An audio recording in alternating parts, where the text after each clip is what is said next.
Вот стационар, больница, лежу. 21 век на дворе. У нас тут градообразующее предприятие, алюминиевый завод. Смотрите, какие окна. Там скоро черви поползут. Вешалок, чтобы одежду вешать в палате. На гвоздики вешаем. Что за позор-то? Плиткой все выложено в коровниках. Мы где, что живем? Смотрите, что творят. Я вам сейчас туалет еще сниму. Покажу, товарищи, подписчики. Это туалет. Это вообще. Это какой-то...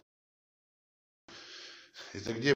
В следственных изоляторах лучше туалеты, чем в больнице, которая поселок городского типа. Вот надо, берешь ковшичек, написано на нем вода, черпаешь и в унитаз сливаешь. Вообще, что это такое вообще творится в этой стране? Что это такое вообще? А?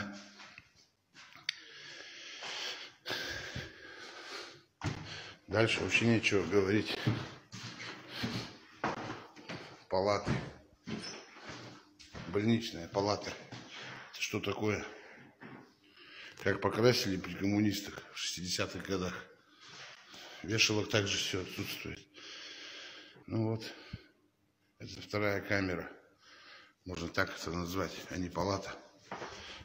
Большой вклад в динамику обрабатывающих секторов вносит оборонно-промышленный комплекс. Предприятия работают в несколько смен, некоторые практически круглосуточно. 40 тысяч компаний закрылось, а 4 завода начали работать круглосуточно.